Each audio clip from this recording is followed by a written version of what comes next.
Prenez-lui son arme tout de suite. Ne demandez pas pourquoi. » L'ordre trancha l'air du désert comme une lame. 5 instructeurs se mirent en mouvement sans la moindre hésitation, encerclant la femme qu'ils avaient secrètement surnommée la plus grande erreur de l'histoire du programme. Ce qui suivit, durant 83 secondes, s'imprima dans les mémoires. Cela brisa des certitudes, réduisit des réputations en poussière et transforma Eden Kess d'une prétendue anomalie administrative en une entité pour laquelle l'armée n'avait aucun protocole. Voici l'histoire d'une femme silencieuse qui effaça 5 soldats d'élite et celle des images toujours enfouies sous des niveaux de classification qui, officiellement, n'existent pas. Avant qu'on entre dans le vif du sujet, dites-nous en commentaire d'où vous nous regardez, laissez un pouce bleu et abonnez-vous pour ne rater aucune prochaine histoire. Le convoi s'immobilisa dans un grondement métallique, soulevant un nuage de poussière brûlante qui se colla immédiatement au visage transpirant. Le désert s'étendait à perte de vue, écrasé par un soleil impitoyable, et l'air vibrait déjà de chaleur alors qu'il n'était pas encore midi. Devant les bus blindés, le portail de camp Grayson s'ouvrit lentement, dévoilant une succession de baraquements couleur sable, de miradors hérissés d'antennes et de clôtures où scintillaient des rouleaux de barbelés. Les 17 candidats descendirent, un par un, leurs sacs en toile jetés sur l'épaule, chacun essayant de masquer son appréhension derrière un masque de concentration. La scène se répétait chaque trimestre, de jeunes hommes pleins d'énergie, venus prouver qu'ils méritaient d'intégrer l'élite. La plupart affichèrent la même attitude, mâchoires serrées, regards nerveux, gestes saccadés nourris par la caféine avalée en route. Quelques-uns tentaient un air bravache, comme si leur confiance pouvait dominer la chaleur, la poussière et l'incertitude. Mais dans ce flot uniforme, une silhouette détonnait. Elle portait des bottes civiles, usées mais solides, sans aucun signe distinctif militaire. Son pantalon gris simple et son t-shirt clair contrastaient violemment avec les tenues réglementaires des autres recrues. Pas d'écusson, pas de numéro cousu, pas même une casquette pour se protéger du soleil. Ses cheveux attachés à la va-vite reflétèrent la lumière et ses pas n'avaient rien de précipité. Elle avançait à un rythme mesuré, presque calme, comme si le tumulte autour d'elle n'avait aucune prise. Le sergent Trey Danner, depuis une plateforme ombragée, observait attentivement la descente des recrues. Ancien combattant, instructeur reconnu pour briser plus d'ego que n'importe qui d'autre sur la base, il connaissait par cœur les visages des novices. Certains arrivaient avec la peur collée au front, d'autres avec l'illusion d'être déjà des héros. Mais cette femme, elle, ne correspondait à rien de familier. Il fronça les sourcils. Ses yeux balayèrent rapidement le dossier numérique affiché sur sa tablette. Nom, Eden Kess, âge, 29 ans, affectation précédente, vague, presque décorative. Pas de décoration officielle, pas de campagne notée. 7 pages seulement, là où d'autres avaient des dizaines de lignes d'historique. Mais un détail attira son regard. Niveau d'accréditation antérieur. Eco-Black. Archivé. Il resta figé un instant. Archivé, jamais il n'avait vu ce terme associé à un candidat encore vivant, et certainement pas à quelqu'un officiellement classé civil. Danner releva la tête. Eden Kess venait de poser le pied sur le sol craquelé du camp. Elle ne regardait pas autour d'elle comme le faisaient les autres, ne semblait pas impressionnée par la barrière métallique, les armes braquées ou les officiers alignés. Ses yeux passaient discrètement d'un point à l'autre, suivant les lignes de visibilité, notant sans hésitation les sorties secondaires, les zones d'ombre sous les miradors, les reflets des vitres derrière lesquelles on devinait des silhouettes en observation. Un mouvement presque imperceptible. Elle ajusta la lanière de son sac, se plaça volontairement à l'arrière du groupe, mais jamais son regard ne baissa. Elle semblait à la fois présente et ailleurs, comme quelqu'un qui avait déjà tout cartographié avant même d'arriver. Les recrues y furent rassemblées en formation sur le tarmac, sous un soleil implacable. Le bitume renvoyait une chaleur étouffante, et plusieurs hommes essuyaient déjà leur front d'un geste nerveux. Eden, elle, restait immobile, le visage neutre. Pas d'ombre d'effort, pas d'arrogance non plus, simplement une posture tranquille, les mains le long du corps, les yeux fixés devant elle. Le commandant Mara Quinn, responsable de la cohorte, observait la scène depuis l'ombre du hangar. Ses yeux s'attardèrent aussi sur Eden. Elle avait déjà remarqué ce dossier trop propre, trop effacé. Elle avait même revu les images de la caméra de contrôle au point de passage. Là encore, la même impression. Cette femme n'avait pas le comportement d'une débutante. Pas de curiosité, pas d'hésitation, pas de maladresse. Elle s'était déplacée avec une précision discrète, comme si chaque pas avait été mesuré. Quinn inspira lentement. Le camp avait vu passer des candidats brillants, des athlètes médaillés, des tireurs d'élite, mais rarement quelqu'un qui semblait déjà savoir ce qui allait arriver. Eden Kess n'était pas verte, comme on disait. Elle était simplement recouverte de poussière, comme une arme qu'on aurait rangée trop longtemps. Autour d'elle, les autres recrues échangeaient des regards. Certains riaient de ses vêtements civils, d'autres la dévisageaient avec un mélange d'incompréhension et de mépris. « Une erreur administrative », chuchota l'un d'eux. « Elle ne tiendra pas 2 jours », ricana un autre. Les murmures se répandirent comme une traînée de poudre, mais Eden ne réagit pas. Pas un mouvement, pas une crispation. Le sergent Danner s'avança lentement, ses bottes frappant le sol dans un rythme lourd. Sa présence imposait déjà le silence. Il passa devant chaque candidat, détaillant leur visage, leur posture, leurs faiblesses. Puis, il s'arrêta net devant elle. « Civil Boots », dit-il d'une voix lente et traînante. « Pas de tenue, pas d'insigne. Vous croyez être où, ici? Un terrain de camping ?» Eden ne répondit pas tout de suite. Son regard resta fixé droit devant. Puis, calmement, elle lâcha. « Présente, sergent. » Aucune émotion dans sa voix, pas de défi, pas d'excuse, juste une réponse claire, tranchante. Un silence pesant s'installa. Danner la fixa encore quelques secondes, espérant lire un tremblement, une faille, un signe de peur. Rien. Elle resta immobile, imperturbable. Il grimaça. Dans son esprit, un seul mot résonnait. Anomalie. Et dans un camp comme celui-ci, les anomalies étaient soit écrasées, soit classifiées. Mais celle-ci, il sentait déjà qu'elle ne se laisserait ni l'un ni l'autre. Le soleil s'élevait plus haut, alourdissant chaque respiration. Sur le tarmac, les recrues tenaient leur position, mais la tension commençait déjà à se faire sentir. Le sergent Trey Danner, bras croisés, fixait la formation comme un prédateur scrutant un troupeau. Ses yeux ne quittaient pas Eden. Depuis des années, il se faisait un plaisir de repérer la moindre faiblesse et de la briser. Ici, l'échec n'était pas une option. C'était une sentence. Et pour Danner, voir une femme, vêtue en civil, prétendre suivre le même parcours que les autres, n'était pas seulement une anomalie. C'était une provocation. Il fit un pas en avant, plantant son regard dans la rangée. « Vous croyez être des soldats? Vous n'êtes rien. Rien que de la chair bonne à être broyée. Ici, vous allez saigner, transpirer, échouer. Et ceux qui ne tiennent pas, je m'en débarrasse. » Un rictus effleura ses lèvres. Il aimait ses discours. Il plantait la graine de la peur dans l'esprit des nouveaux venus. La peur, disait-il, était l'arme la plus utile. Elle forçait certains à se dépasser, mais révélait surtout ceux qui n'étaient pas faits pour ce métier. Il avançait lentement le long de la ligne, ses bottes résonnant lourdement. Les recrues retenaient leur souffle quand il s'arrêtait devant elle. Arrivé devant Eden, il s'arrêta plus longtemps. « Toi. »« Non. »« Eden Kess, sergent. » La voix était posée, neutre, pas un tremblement, pas une hésitation. « Tu crois que tes bottes de marché aux puces vont te sauver? Tu crois que parce que tu sais dire « présente » d'une voix plate, tu as ta place ici ?» Elle ne bougea pas, pas même un clignement d'yeux. « Non, sergent. » Un éclat de rire sec échappa à Danner. Les autres candidats, nerveux, esquissèrent un sourire, heureux de voir la cible se détourner d'eux. Danner, lui, savourait. Cette femme serait son projet personnel. Il allait la pousser, la briser, la mettre à genoux devant tout le camp. Du côté du hangar, le commandant Mara Quinn suivait la scène avec un œil attentif.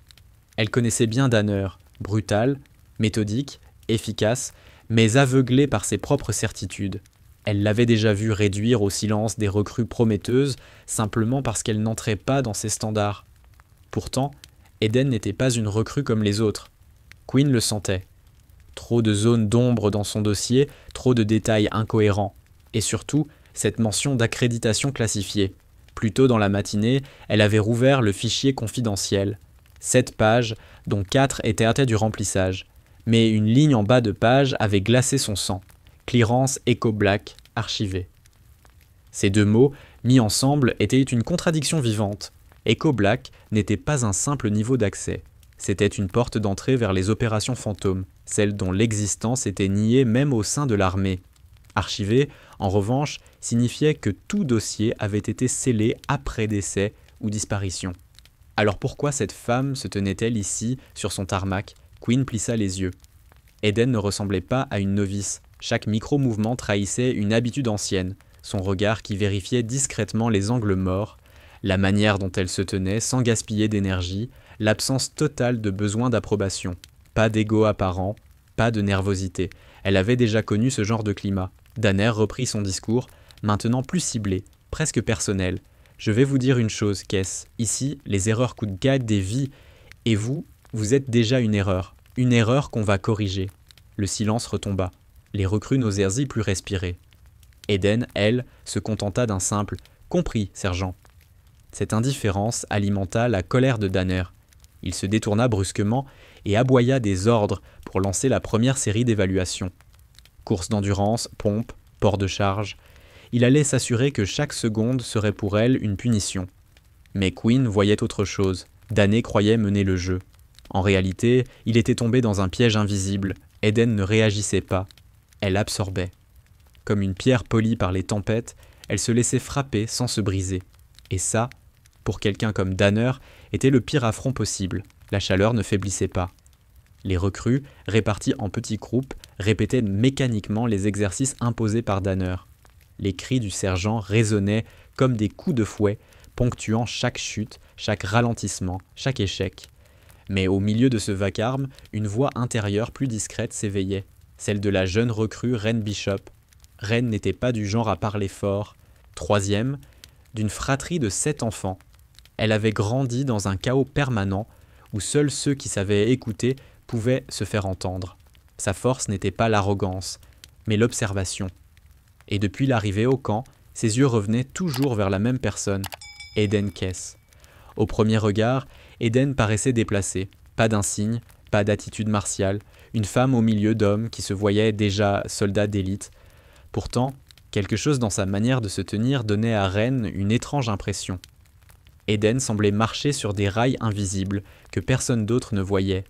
Pas un geste inutile, pas un regard perdu. Elle ne demandait rien, ne cherchait pas à se faire accepter, ne s'accrochait à personne. Mais tout ce qu'elle faisait semblait déjà avoir été calculé. Reine se surprit à la suivre des yeux pendant les premiers exercices. Quand Danner hurlait sur les recrues, Eden ne sciait pas. Quand la sueur coulait et que les muscles tremblaient, elle restait régulière, sans montrer ni fatigue ni fierté. C'était comme si elle s'était fixé un rythme qu'elle connaissait d'avance et qu'aucune pression extérieure ne pouvait briser. Un détail la troubla davantage. Lors de la course d'endurance, Reine, qui chronométrait parfois ses propres performances, remarqua la constance de Kess, exactement 7 minutes 45 secondes par mile. Pas une seconde de plus, pas une de moins. Jour après jour, c'était trop parfait pour être naturel. Pas un hasard, pas de la chance, une calibration, comme si son corps suivait une programmation invisible. Reine ne dit rien. Elle n'avait pas la réputation d'une bavarde, et de toute façon, qui l'aurait cru? Pour la plupart des recrues, Eden n'était qu'une intruse, une civile qui finirait par craquer sous le poids des humiliations de Danner. Mais plus Reine observait, plus son malaise grandissait. Ce qu'elle voyait n'était pas une inadaptée. C'était une femme qui masquait son expérience avec une précision presque effrayante. Elle se souvint d'un moment particulier. Lorsqu'un instructeur fit répéter les positions de tir à blanc, Eden parut hésiter à placer ses pieds. Elle mit quelques secondes à s'ajuster comme si elle découvrait la posture. Mais ses mains, elles, avaient déjà adopté le bon angle, le bon équilibre, la bonne tension. Ses gestes contredisaient son apparente maladresse. Et Reine comprit, ce n'était pas de l'inexpérience mais du camouflage. Le soir même, dans le dortoir, les recrues échangeaient des moqueries à voix basse. Elle n'a rien à faire ici. Dans 2 jours, elle suppliera pour rentrer chez elle. C'est une blague administrative, tu verras. Reine, allongée sur sa couchette, observait Eden par-dessus la pénombre. Elle était assise sur le bord de son lit, silencieuse, nettoyant méthodiquement ses bottes civiles comme si elles étaient son unique repère. Pas un mot, pas un sourire, pas une plainte. Simplement ce calme continu qui semblait absorber le bruit autour. Reine détourna les yeux, mais son esprit restait accroché à une certitude qui grandissait en elle. Eden n'était pas une erreur. Elle n'était pas à sa place, certes, mais pas parce qu'elle était trop faible. Au contraire, elle n'était pas à sa place parce qu'elle avait déjà franchi ces étapes auparavant. Et elle faisait tout pour que personne ne le voie. Le lendemain, lorsque la sonnerie retentit avant l'aube, Ren se trouva instinctivement à marcher près d'elle lors de la mise en formation. Elle n'osa pas lui parler, mais elle sentait une étrange sécurité dans cette proximité, comme si, sans le vouloir, Eden dessinait autour d'elle une zone où rien ne pouvait vraiment atteindre. Et ce sentiment, Ren savait qu'il n'était pas le fruit du hasard. Le 4e jour au camp débuta par un silence pesant, comme si même le désert retenait son souffle. La chaleur du matin s'élevait déjà, lourde, mais ce n'était pas elle qui rendait les recrues nerveuses. Ce jour-là, l'épreuve portait sur ce que tous redoutaient, le maniement des armes. Les candidats furent alignés devant une table métallique où reposait le XM9, fusil modulable dernier cri conçu pour tester à la fois rapidité et précision. La consigne était simple, démonter, nettoyer et remonter. Temps imparti, 15 minutes, échec, disqualification immédiate. Dané prit la parole, sa voix tranchante couvrant le vrombissement lointain des générateurs. Le XM9 ne pardonne pas l'approximation. Celui qui se trompe, celui qui casse une pièce ou qui dépasse le temps, n'a pas sa place ici. Vous allez montrer si vos mains valent quelque chose ou si elles ne servent qu'à trembler. Les recrues hochèrent la tête, nerveuses. Certaines tentaient de se donner du courage par des respirations rapides, d'autres fixaient déjà les pièces, comme si elles allaient les dévorer du regard. Ren, postée non loin, sentit son cœur battre plus vite. Elle savait qu'elle s'en sortirait peut-être avec difficulté, mais ce n'était pas son propre test qui l'inquiétait. Ses yeux glissèrent, malgré elle, vers Eden. Lorsque le signal fut donné, un vacarme de métal emplit la salle. Des vis qui roulaient, des ressorts qui sautaient, des malédictions étouffées. Les candidats s'acharnaient, certains maladroitement, d'autres avec une confiance feinte. Damnés circulaient entre eux, prêts à humilier le moindre faux pas. Eden, elle, prit le fusil avec lenteur, comme si elle avait peur de le casser. Ses gestes semblaient hésitants, presque maladroits. Elle toucha la culasse comme on touche un objet inconnu. Ses doigts se posaient avec trop de précaution, comme si elle découvrait chaque pièce. Dané s'approcha aussitôt, le sourire carnassier. « Qu'est-ce qu'on a là ? Une civile qui croit qu'un fusil se démonte comme un grille-pain ? Dépêche-toi, ou tu n'auras même pas le temps de finir. » Les recrues rirent nerveusement. Mais Ren, immobile, voyait autre chose. Elle fixait les mains d'Eden. Ses yeux entraînés remarquèrent des détails que Danner, aveuglé par son mépris, ne voulait pas voir. Les doigts d'Eden bougeaient trop sûrement. Les gestes paraissaient lents, mais ils étaient d'une précision chirurgicale. Elle savait exactement où appuyer, comment débloquer le mécanisme, à quelle force tirer. Ses hésitations n'étaient pas réelles, elles étaient jouées. Ren retint son souffle en la regardant démonter le XM9 pièce après pièce. Ses mouvements semblaient maladroits, mais chaque élément se retrouvait soigneusement aligné sur la table, dans un ordre parfait. Quand elle nettoya le canon, son geste avait la régularité d'une personne qui l'avait répété 1000 fois. Pas une hésitation dans la pression exercée, pas une erreur dans l'angle. Autour d'elle, les autres recrues perdèrent du temps, s'épuisaient à forcer sur des ressorts mal placés. Eden, toujours faussement hésitante, avançait pourtant plus vite. Ses yeux ne trahissaient rien, son visage restait impassible. Seules ses mains racontaient de la vérité. Elles avaient déjà fait ce travail des centaines de fois. Dané, convaincu qu'elle allait échouer, s'était déjà détourné pour hurler sur un autre candidat. Il ne vit pas le moment où Eden termina son nettoyage, ni celui où ses mains se mirent à réassembler l'arme avec une fluidité glaciale. Les pièces s'emboîtaient avec un rythme presque musical, pas un geste brusque, pas une perte de temps. En moins de 6 minutes, l'arme était remontée, complète, propre, opérationnelle. Mais Eden n'annonça pas sa réussite. Elle posa simplement le fusil devant elle, baissa les yeux et continua à feindre une lente inspection, comme si elle cherchait encore la bonne place pour une pièce imaginaire. Elle voulait passer inaperçue. Ren sentit un frisson lui parcourir la nuque. Elle comprenait désormais. Eden jouait un rôle. Elle cachait délibérément ce qu'elle savait faire. Mais pourquoi ? Quel soldat masquerait ses compétences dans un camp où tout était noté, jugé, évalué ? La fin du test fut annoncée par un coup de sifflet. Plusieurs recrues n'avaient même pas terminé. Dané se dirigea vers Eden, déjà prêt à lui arracher son arme des mains et à se moquer de son échec. Mais quand il vit le XM9 parfaitement remonté, ses sourcils se froncèrent. « Chance », lâcha-t-il sèchement. « Rien d'autre. » Puis il passa au suivant, refusant d'admettre ce que ses yeux voyaient. Ren, elle, n'était pas dupe. Elle s'était concentrée sur chaque seconde du geste, et la vérité lui semblait maintenant évidente. Eden n'était pas seulement compétente, elle était dangereusement compétente. Et si elle jouait la comédie, c'était que son passé cachait plus que quelques exercices réussis. Cette nuit-là, Ren repensa encore et encore à cette scène. Dans le dortoir, Eden resta fidèle à elle-même, silencieuse, effacée, presque invisible. Mais pour Ren, le masque avait craqué. Et sous ce masque se cachait quelque chose d'immensément plus grand que ce camp avait jamais vu. Le 5e jour débuta par une lueur blanche et dure, le genre de lumière qui ne pardonne aucune erreur. Le désert vibrait déjà de chaleur lorsque les recrues furent conduites vers le pas de tir. La rumeur courait depuis la veille. L'épreuve de tir allait séparer les prétendants des véritables candidats. Le XM9, déjà démonté et remonté la veille, allait aujourd'hui prouver ce que valaient leurs mains quand la poudre et le métal parlaient. Les cibles avaient été installées à des distances croissantes, alignées en silhouettes sombres qui se découpaient sur le sable. Le bruit des générateurs se mêlait au cliquetis des chargeurs qu'on distribuait. Le sergent Trey Danner se posta derrière les recrues, les bras croisés, la bouche plissée dans un sourire cruel. Pour lui, c'était l'épreuve idéale, un terrain où l'erreur ne pouvait pas se dissimuler derrière de belles paroles. Ici, seule la précision comptait. Et il attendait avec impatience de voir Eden Kess s'effondrer. « En position !» aboya-t-il. Pieds écartés, épaules alignées, respiration contrôlée. Et si l'un de vous croit qu'il peut impressionner qui que ce soit en tirant comme un chasseur du dimanche, je le vire sur le champ.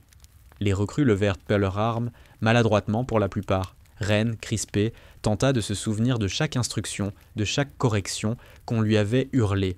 Son cœur battait si fort qu'elle avait peur de le sentir dans la crosse. À sa droite, Eden prit place. Comme toujours, ses gestes semblaient mesurés, retenus. Elle souleva le XM9 lentement, comme si elle consultait un souvenir fragile qu'elle craignait de briser. Danné s'approcha derrière elle, prêt à commenter chaque micro-détail. Son ombre se projetait sur son épaule. « Alors, Kess, voyons si tu sais au moins distinguer la gâchette du canon. » Un rire étouffé parcourut les rangs. Eden ne broncha pas. Elle ajusta sa posture sans un mot, ses yeux fixés sur la cible. Le premier coup retentit, sec, net. Le bruit se perdit dans l'air brûlant. Puis un deuxième, un troisième, espacé avec une régularité déconcertante. Ren, qui avait tiré presque au même moment, baissa les yeux vers sa cible avec appréhension. Elle avait touché, mais trop large, trop dispersé. Rien de honteux, mais rien d'impressionnant non plus. Quand l'ordre de cesser le feu fut donné, les cibles commencèrent à glisser le long des rails pour revenir vers la ligne. Les recrues skinnées se penchèrent, impatientes de voir leurs résultats. Ren regarda la sienne. 5 impacts, éparpillés, corrects mais sans éclat. Elle soupira, prête à endurer les commentaires acerbes de Danner. Puis elle jeta un œil vers la cible d'Eden, et son souffle se coupa. Ce n'était pas 5 impacts, c'était un seul trou, élargi par la répétition. 5 balles exactement dans le centre, superposées avec une précision inhumaine.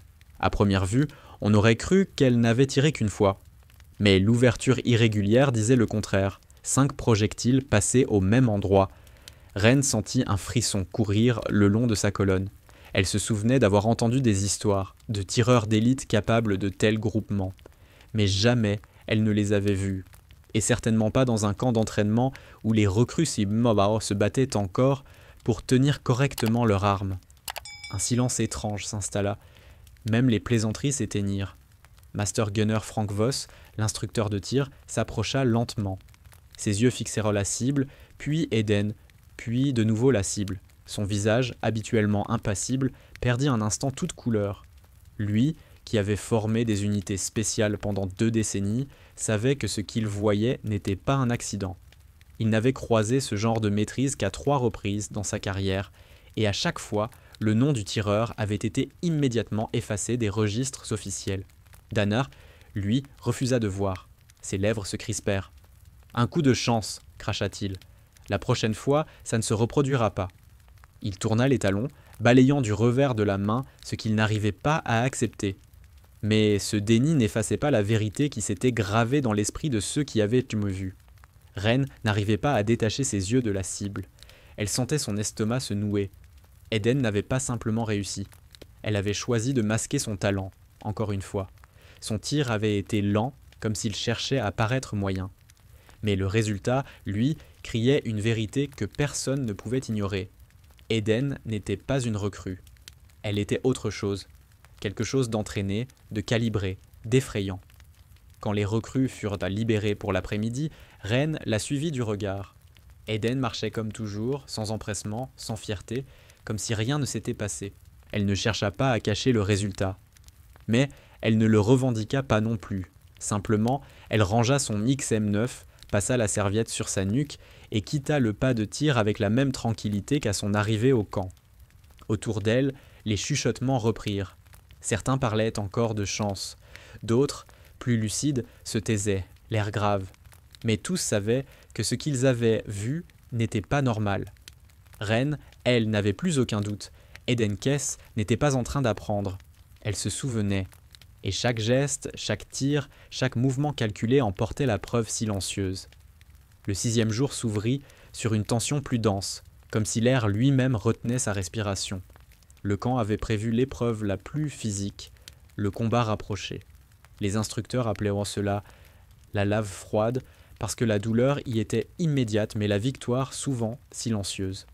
Trey Danner y trouvait son domaine de prédilection, la force brute, l'intimidation, la mise à terre. Il considérait que briser le corps suffisait souvent à briser l'esprit. La salle universitaire, transformée en ring improvisé, exhalait une odeur de sueur et de gomme. Les murs réverbérèrent les ordres. Les candidats en file se préparèrent. Parmi eux, Delaney, imposant, ancien lutteur universitaire, se pavanait comme s'il savait qu'il sortirait vainqueur. Il avait l'habitude d'écraser quiconque se mettait entre lui et la satisfaction de dominer. Les autres se faisaient plus petits, conscients que ce duel était moins une épreuve qu'une mise en scène où se jouait la hiérarchie. Eden fut choisi pour affronter Delaney. Le choix ne fut pas anodin. Porter une femme contre un homme de cette carrure, pour Daney, revenait à donner un spectacle de ridicule. Les sourires se firent plus gras. Delaney rongit ses lèvres, prêt à démontrer que la puissance se mesurait en kilos. Eden entra sur le tapis sans hésitation. Son visage ne trahit aucune émotion. Elle salua comme on demande la permission d'entrer dans un espace sacré. Delaney attaqua vite. Sa première charge ressemblait au rouleau compresseur qu'on attendait. Il chercha le déséquilibre, la poussée, la force. Mais Eden fit autre chose. Elle se déplaça d'1 millimètre et la trajectoire de Delaney changea. Un geste minime, imperceptible pour les impatients. Son poids sembla glisser autour du sien, comme si elle s'était Le public retint son souffle. Delaney, surpris, tenta de reprendre le contrôle. Il imposa plus de force, plus d'agressivité. Eden répondit par précision. Sa main posée sur le torse adverse trouva une insertion au creux de la clavicule, un appui minuscule qui suffit à modifier la mécanique du mouvement. Delaney fut projeté sur le côté, non pas violemment, mais comme si la gravité avait sournoisement changé de direction. Il se releva, le visage rouge de colère, plus humilié que blessé. Les rires se turent. Daney s'approcha, intrigué mais furieux. Il ordonna des corrections, exigea davantage de puissance, de la force brute. Montre-lui ce que c'est que de tomber. Eden acquiesça. Elle ne se lançait pas dans un combat de muscles, mais dans une conversation avec le corps de l'autre. Ses gestes suivirent des règles que Delaney ignorait. Appui précis, transfert de poids, timing millimétré. Quand elle prit le dessus, ce ne fut jamais un aplatissement humiliant. C'était une économie de mouvement, une logique. Danner, exaspéré, murmura que ce n'était pas de la vraie force. Il voulait du bruit, des impacts, des corps qui s'effondraient avec fracas. Eden lui donna autre chose, une démonstration où chaque prise était pensée pour neutraliser, non pour blesser. Elle immobilisa Delaney en quelques secondes, non par domination physique, mais par redirection corticale. Déplacer le centre de gravité, rendre l'attaque inutile. Privé de l'effet spectaculaire attendu, le sergent USA d'une autre tactique, humilié publiquement. Il cria des corrections plus dures, ordonna la répétition. Il voulait que Eden cède une faille, qu'elle perde son calme. Les minutes se succédèrent, la répétition devint un acte de pression, mais Eden restait un rocher. Ren, plantée au bord du tapis, observait les micro-cambrures des doigts, l'alignement des épaules, la façon dont Eden respirait sans s'emballer. Elle comprit quelque chose d'essentiel. Eden savait lire le corps humain comme on lit une partition. Chaque respiration, chaque contraction musculaire lui donnait un indice. Là où les autres forçaient, elle attendait l'ouverture et l'exploitait avec une douceur chirurgicale. Quand l'instructeur ordonna un second tour, Delaney revint plus agressif, plus décidé à humilier. Il attaqua en chaîne, usant de coups bas et d'épaules. Eden encaissa, absorba puis transforma. À un instant précis, elle glissa derrière lui, effectua une prise qui immobilisa le lutteur sur les assises du ring. Il battit des épaules, chercha l'appui et n'en trouva aucun. La foule comprit alors que la volonté seule ne suffisait pas. Dané, hors de lui, fit une erreur. Il ordonna de priver Eden de bouclier d'entraînement, de la placer pieds nus sur le sol. C'était une provocation, visant à la déstabiliser. Eden accepta sans mots, retira ses chaussures. Le sol nu mordit ses plantes, mais sa posture resta intacte. Elle transforma l'humiliation en opportunité. La perte d'adhérence exigea une adaptation et elle la fit, ajustant son appui avec une précision qui fit redescendre le tonnerre d'arrogance chez Seyazé. La réputation d'Eden grandissait malgré elle. Les recrues chuchotèrent dans les couloirs, mi-intriguées, mi-inquiètes. Certains continuaient de la traiter d'intruse, d'erreur administrative, mais personne n'avait oublié son calme lors des épreuves précédentes. Et plus elle restait silencieuse, plus son image devenait insaisissable. Mais pour le sergent Trey Danner, cette aura naissante était inacceptable. Elle devait être brisée, et vite. Il choisit alors une méthode différente, plus subtile que la simple humiliation publique, mais tout aussi destructrice, la privation. Chaque soldat vit dans son arme un prolongement de son corps, une identité forgée par le métal. Dané le savait. Alors il donna l'ordre. Retirez-lui son fusil, qu'elle apprenne qu'ici, on gagne son droit de porter du métal. L'ordre claqua comme une gifle. Les recrues échangèrent des regards, hésitants. Priver un candidat de son arme était rare, presque symbolique. Cela revenait à dire « tu n'existes pas ». Mais deux instructeurs obéirent sans discuter. Ils s'approchèrent d'Eden, qui venait de finir une série de pompes, et lui arrachèrent son XM9 des mains. Elle ne résista pas, ne protesta pas. Elle observa simplement le mouvement, comme on observe une feuille emportée par le vent. « Tu veux savoir ce que ça fait d'être inutile ?»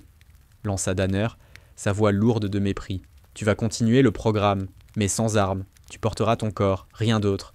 On verra combien de temps tu tiens. » Les autres éclatèrent d'un rire nerveux. Mais ce rire cachait une gêne, car Eden, loin de se troubler, hocha la tête comme si on venait de lui assigner une simple tâche. Les jours suivants devinrent un théâtre cruel. Pendant les exercices de tir, elle restait debout, les mains croisées dans le dos, observant les autres aligner leurs cibles. Pendant les patrouilles simulées, elle avançait sans fusil, exposée, vulnérable en apparence. À chaque instant, Danner trouvait une remarque pour la rabaisser. « Regarde-la, une recrue sans armes, aussi inutile qu'un fantassin manchot. » Peut-être qu'on devrait lui donner un balai au lieu d'un fusil. Mais Eden ne donnait rien en retour. Pas un sourire, pas une grimace, pas une excuse. Elle absorbait chaque mot, chaque regard. Son silence devenait une arme plus coupante que n'importe quelle réplique. Ren Bishop observait tout cela avec une colère croissante. Elle voyait au-delà de la mise en scène. Privée de fusil, Eden ne perdait rien. Elle semblait même plus attentive, comme si ses yeux compensaient l'absence du métal. Elle suivait les trajectoires, mémorisait les mouvements des autres, notait silencieusement leurs erreurs. Ren avait l'impression qu'elle engrangeait des informations pour un futur invisible. Une nuit, dans le dortoir, Ren se risqua à murmurer alors que la pièce était plongée dans la semi-obscurité. « Comment tu fais ?» Eden leva à peine les yeux de ses bottes qu'elle nettoyait encore, inlassablement. Faire quoi ? Encaisser tout ça, sans rien dire. Un silence suivit, puis Eden haussa légèrement les épaules. Les mots ne comptent pas. Ce qu'ils veulent, c'est du bruit. Moi, je garde le silence. Ren frissonna. Ce n'était pas une phrase d'apprenti soldate, c'était une vérité forgée ailleurs, dans un endroit où le silence pouvait sauver une vie. Dané, frustré de ne pas obtenir la réaction espérée, redoubla de cruauté. Il ordonna qu'Eden soit placée en première ligne lors des marches d'endurance sans fusil, forcée de courir exposée sous le soleil. Il exigea qu'elle effectue les portages de caisses de munitions seule, sans aide, comme pour briser ses muscles. Chaque fois, elle obéissait, calme, mesurée, comme si son corps était un outil parfaitement réglé. Mais plus il la poussait, plus les autres recrues commençaient à douter. Ce qui devait la ridiculiser soulignait au contraire son endurance, sa résistance, son absence de faille. Là où un autre aurait crié, abandonné, explosé de rage, Eden restait droite, silencieuse, présente. Une fissure apparut dans l'autorité de Danner. Chaque insulte jetée contre elle devenait un boomerang invisible. Les rires forcés s'éteignaient plus vite, les regards se détournaient, gênés. Eden, privée de fusil, était devenue paradoxalement plus lourde que tous les autres armées. Ren comprit ce que Danner refusait d'admettre. Ce n'était pas une punition, c'était une révélation. On avait voulu lui enlever son arme, mais Eden Kess n'avait jamais eu besoin d'un fusil pour être dangereuse. Le camp avait appris à vivre au rythme de la présence silencieuse d'Eden. Les jours passaient, marqués par ses courses régulières, ses gestes mesurés, sa neutralité implacable. Mais tout cela changea une nuit quand le major Harrow décida qu'il était temps de donner un électrochoc au groupe. Les rumeurs commencèrent à circuler avant même que le clairon ne sonne. Les recrues savaient que quelque chose d'inhabituel se préparait. L'annonce officielle tomba au coucher du soleil. Harrow convoqua tout le monde sur le terrain principal, éclairé par des projecteurs aveuglants. Sa voix résonna dans la chaleur nocturne, coupant court au murmure. « Demain, dit-il, nous séparerons les imposteurs des véritables candidats. Ce ne sera pas un simple exercice, ce sera une révélation. » Son regard balaya les rangs, s'attarda sur quelques visages, puis se planta sur Eden. « Qu'est-ce ? Depuis le premier jour, vous avez échoué à démontrer la moindre compétence élémentaire. Vous êtes lente, confuse et inutile, sans armes. Alors nous allons voir si votre vie civile vous a donné au moins un peu de courage. » Il marqua une pause, savourant le poids de ses mots. 5 contre 1, 30 secondes, pas de réinitialisation, pas d'excuses. Si vous êtes encore debout à la fin, on appellera ça un miracle. Un souffle parcourut les rangs. C'était plus qu'une épreuve, c'était une condamnation. Tous savaient ce que signifiait un combat contre 5 soldats d'élite choisis par les instructeurs. Une humiliation publique, un écrasement certain. Personne ne sortait intact d'un tel rapport de force. Personne, à moins d'être plus qu'humain. Le silence s'épaissit. Eden ne baissa pas les yeux. Elle resta immobile, les mains croisées derrière le dos. Puis, lentement, ses lèvres s'étirèrent en un sourire. Pas un sourire de défi, ni de provocation. Un sourire calme, presque apaisé. Comme si les mots d'Harrow venèrent de réveiller quelque chose d'ancien en elle, quelque chose qui sommeillait depuis trop longtemps. Ren Bishop sentit son estomac se nouer. Depuis des jours, elle observait, notait, comprenait à demi-mot. Mais à cet instant, elle en eut la certitude. Ils étaient trompés de cible. Eden n'était pas une proie. C'était un piège, et il venait d'y marcher volontairement. La nuit fut longue. Dans le dortoir, les recrues chuchotaient avec fébrilité. Certains parièrent sur la durée qu'elle tiendrait avant de tomber. 10 secondes, peut-être 15. D'autres murmuraient que ce serait brutal, humiliant, qu'elle ne se relèverait pas. Ren, elle, resta silencieuse. Elle observait Eden, assise comme toujours sur son lit, nettoyant ses bottes à la lueur d'une lampe faible. Rien dans son attitude ne trahissait l'angoisse. Ses gestes avaient la même précision qu'à l'accoutumée. Au petit matin, le camp entier semblait suspendu à l'attente. Les recrues furent rassemblées autour du terrain d'entraînement Echo 7, le plus grand, celui où les épreuves décisives avaient lieu. Les spectateurs se multipliaient, des soldats d'autres unités, des médecins avec leurs kits de premier secours, même des officiers supérieurs qui d'ordinaire restaient dans leurs bureaux climatisés.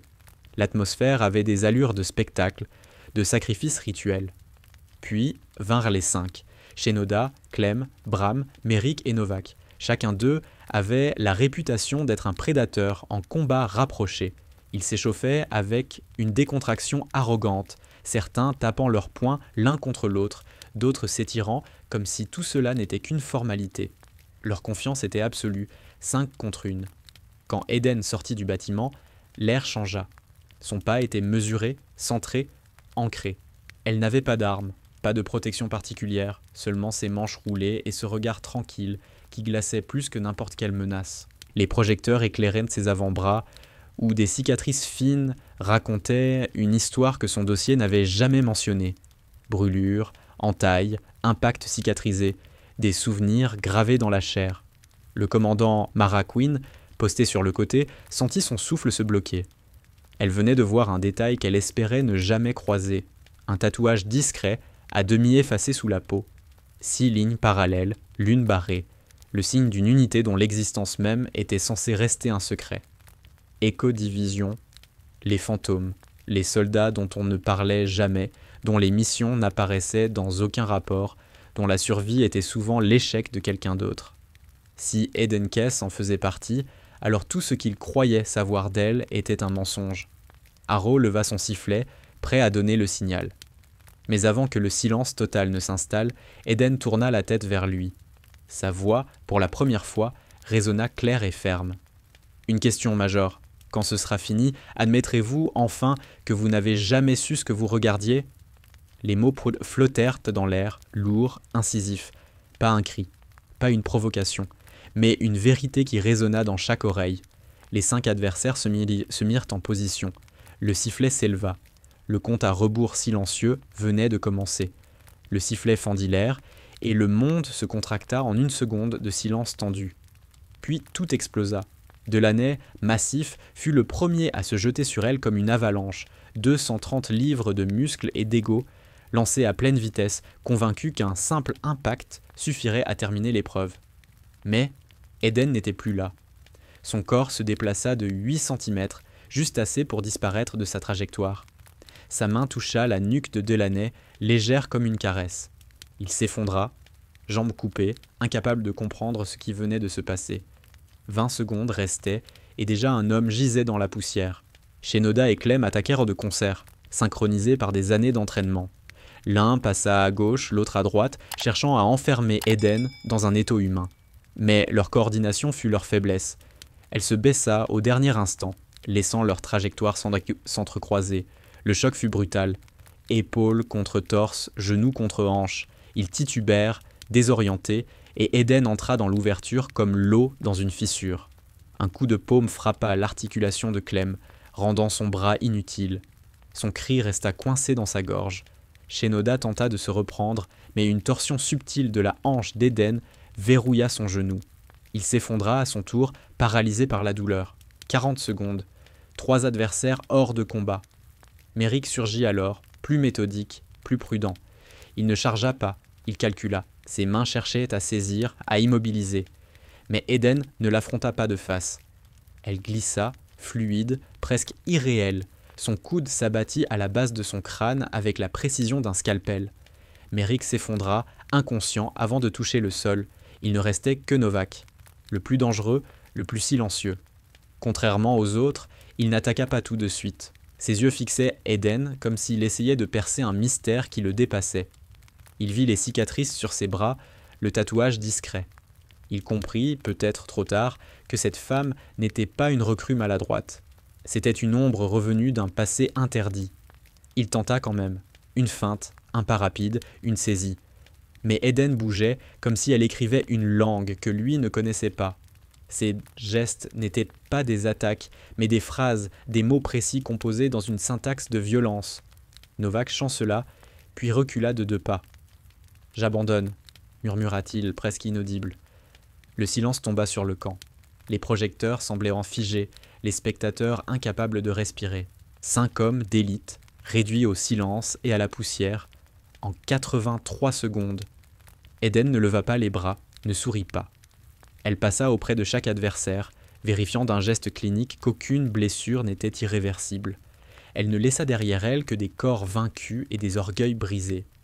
Aux abords du terrain, le commandant Mara Queen serra les poings. Elle avait reconnu le tatouage. 6 lignes parallèles, une barrée, le symbole des fantômes, d'éco-division. Des soldats effacés des registres, réputés morts, réapparus parfois sous d'autres noms, toujours pour accomplir des missions que personne n'avouerait. Eden Kess ne devait pas exister. Et pourtant, elle se tenait là, vivante, implacable. Reine Bishop, incapable de contenir l'émotion, fut la première à applaudir. Un geste timide d'abord, isolé, puis plus fort, jusqu'à remplir l'air. Les recrues, les officiers, même certains instructeurs se joignirent à elle. Ce n'était pas un applaudissement de victoire, c'était une reconnaissance. La reconnaissance qu'ils avaient tous, aveuglés par leur certitude, passé des semaines à ignorer l'évidence. Ils vivaient aux côtés d'une légende. Eden ramassa sa serviette, la passa sur sa nuque et quitta le terrain avec la même tranquillité qu'au premier jour. Comme si rien ne s'était produit. Comme si les 83 secondes n'avaient été qu'un souffle. Mais ce souffle venait de changer quand Grayson, à jamais. Le terrain d'entraînement Echo 7 resta plongé dans un silence irréel, même après qu'Eden eut quitté l'arène. Les recrues, encore haletantes, peinaient à comprendre ce qu'elles avaient vu. Les officiers supérieurs, bras croisés, tentaient d'y mieux conserver un masque neutre, mais leurs yeux trahissaient un mélange de trouble et de peur. Personne n'avait prévu cela. Ce qui devait être une humiliation publique s'était transformé en une révélation impossible à ignorer. Les 5 soldats d'élite étaient encore allongés au sol, certains se relevant avec difficulté, d'autres soutenus par les infirmiers accourus. Aucun n'était grièvement blessé. Eden avait frappé avec précision, toujours pour neutraliser, jamais pour détruire. Mais l'orgueil, lui, était irréparable. Des hommes réputés invincibles venèrent de tomber en moins de 2 minutes, et face à une seule femme, que tous avaient d'abord qualifiée de faible. Reine Bishop sentit sa gorge se serrer. Elle avait été la première à applaudir, et ce geste spontané avait libéré les autres.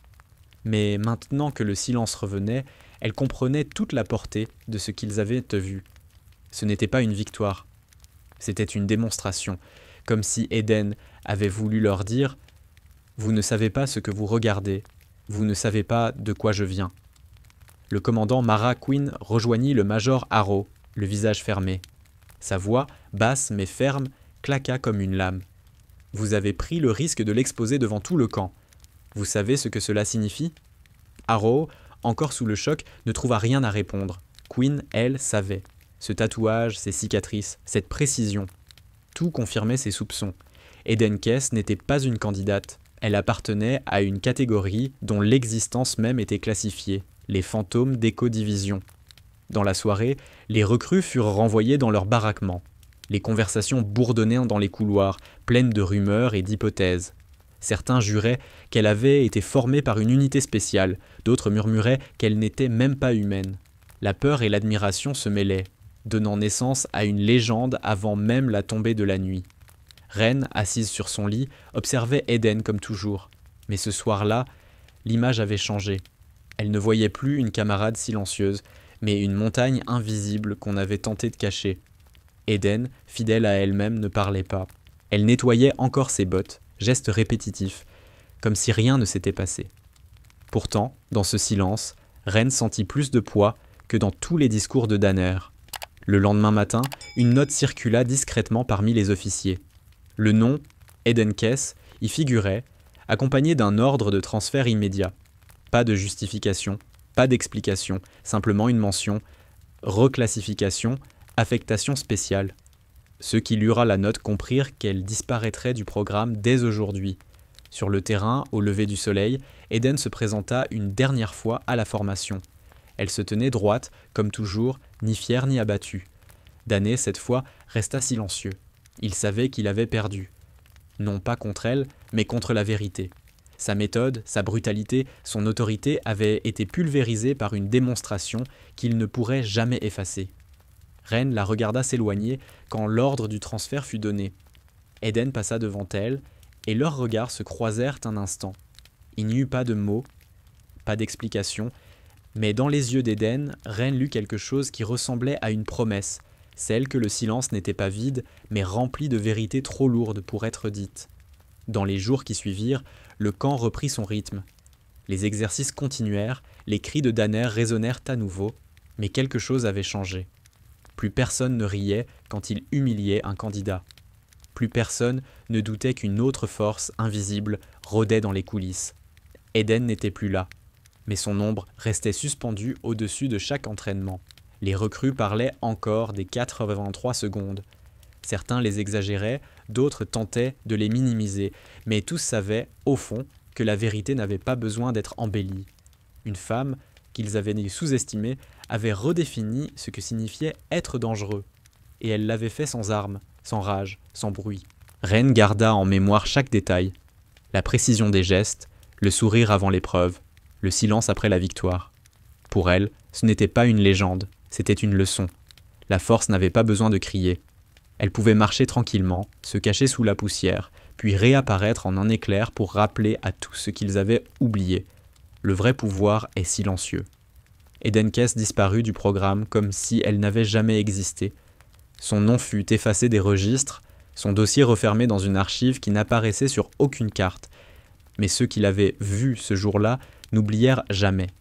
Au camp Grayson, on continua de former des soldats.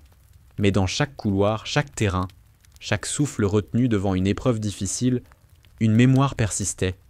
Celle de 83 secondes qui avait niant suffi à briser des certitudes et à redessiner les frontières de la peur et du respect.